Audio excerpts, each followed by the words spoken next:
राधे राधे महाराज जी। महाराज जी, मेरा मन बाहरी मनोरंजन जैसे कि गाना सुनना, घूमना इत्यादि में बहुत लगता है। धन कमाने की बहुत इच्छा है। यही तो सबके हाल है।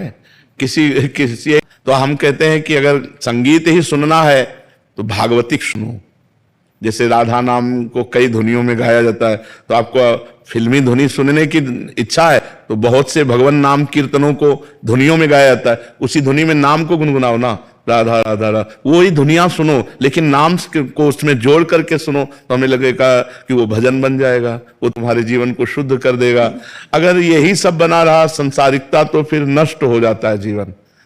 हमारा मनुष्य जीवन दुर्लभो मानुषो देहो, बहुत दुर्लभ है, लेकिन देही नाम क्षण भंगुरा, एक क्षण में नष्ट हो जाने वाला है। तत्रापि दुर्लभम मन्येत वैकुंठ प्रिय दर्शनम, भगवान के प्यारे भक्तों का दर्शन, उनके प्रेमियों का जो संग, वो अत्यंत दुर्लभ है। क्यों? क्योंकि अगर प्रेमियों का संग मिल गया तो भगवान से प्रीति हो जाएगी। ये क्या है, आप सोचो, जो अभिनेत्री अभिनेता अभिनय कर रहे हैं, क्या वो सत्य अभिनय है? एक झूठे संसार में एक झूठी और बात, एक झूठे संसार में एक झूठी और बात। कौन सा सत्य है? अभिनय। पैसा दे के देखने जाते हो तो जो अभिनय कर रहा है वो केवल नाटक ही तो कर रहा है, और तुम उस अभिनय में लुभा करके अपने जीवन को गलत रास्ते पे ले जाओ तो ठीक नहीं है। अपने जीवन को ब्रह्मचर्य, सत्य, पवित्रता, परोपकार, इसकी तरफ ले जाना चाहिए। ये सुंदर जीवन मिला है पवित्र धर्म से चलने के लिए। आप फिल्मी गाना सुनोगे, फिल्म देखोगे तो हीरो हीरोइन का रंग चढ़ेगा, वही संसारिक रंग चढ़ेगा। क्लबों में जाना अच्छा लगेगा, तो हमें लगता है इससे आपकी मनुष्यता नष्ट हो जाएगी।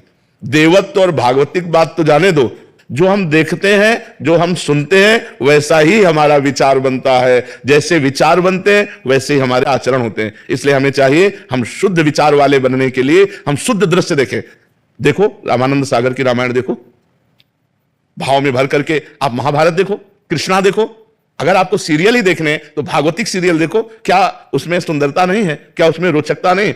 अब देखो सुदामा चरित्र दिखाते हैं जब, तो हृदय एकदम पिघल जाता है। कितने भगवान करुणा में दौड़ पड़े सुदामा जी से मिलने। जब हम ये दृश्य देखते हैं तो हमें भगवान की याद आती है, भगवान की करुणा याद आती है। और हीरो हीरोइन को जब देखते हैं तो संसार याद आता है, संसारिकता याद आती है। तो हमें लगता है अगर हम टीवी देखें या मोबाइल में देखें तो संतों को देखें, संतों के चरित्र देखें, संतों के वचन सुने, और जो भागवतिक चरित्रों का अनुकरण किया गया है वो हम देखें। हम गंदी बात क्यों देखें, झूठी बात क्यों देखें? मन की सहज वृत्ति उस ओर आकर्षित हो। रोकना चाहिए ना। मन तो बहुत बदमाश है, तो कुछ भी कह देगा, हम इसकी हर बात थोड़ी मानेंगे। इसे रोकना चाहिए। और इधर लगता नहीं है। हाँ, नहीं लगाना चाहिए। लगेगा कैसे नहीं? जबरदस्ती लगाना चाहिए। हमारा मन है, हमारे अधीन होना चाहिए। हम मन के अधीन नहीं होना। हम कह रहे हैं ये घड़ी है, हमारा हाथ कह रहा छुओ, अब हम कह रहे नहीं छुएंगे, अब बार बार कहेगा छुओ, नहीं छुएंगे। क्या कर लेगा? हम घड़ी हमारे पास थोड़ी आ जाएगी। तो ऐसे ही हमारा मन कह रहा है ये भोगो, ये देखो, ये सुनो। तो हमें जब शास्त्र विरुद्ध बात लग रही है तो हमें नहीं देखना, नहीं सुनना। देखो हमारे हर चीज में दो डिपार्टमेंट रखे गए, एक अच्छा और एक बुरा।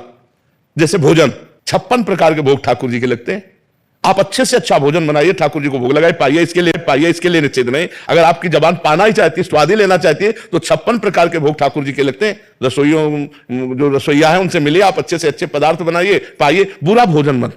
ऐसे ही दृश्य देखना है तो दो दृश्य है, एक अच्छा दृश्य, एक बुरा दृश्य। हम बुरा दृश्य ना देखें, हम परमार्थ की बातें देखें, हम संतों के चरित्र सुने, हम भागवतिक बातें देखें, तो हमारे अंदर अच्छाई आएगी। ऐसे पूरे संसार को दो भाग में बांट सकते हो। कुछ अच्छे लोग हैं, कुछ बुरे लोग हैं। अच्छे लोगों की संगत करेंगे, अच्छे गुण आएंगे। बुरे लोगों की संगत करेंगे, बुरे गुण आएंगे। ऐसे हर बात है। अच्छी बात सुनना, बुरी बात सुनना, अच्छी बात देखना, बुरी बात देखना, अच्छा भोजन पाना, बुरा। अच्छा पेय पीना, एक से एक पेय है भाई, अनार का जूस है, सेव का जूस है, जो जो चाहो। जरूरी है तुम शराब पियो? तो हम बुरे आचरणों की तरफ हमारा जब मन जाए तो उसे हमें रोकना चाहिए, अच्छे आचरणों में हमें लगना चाहिए।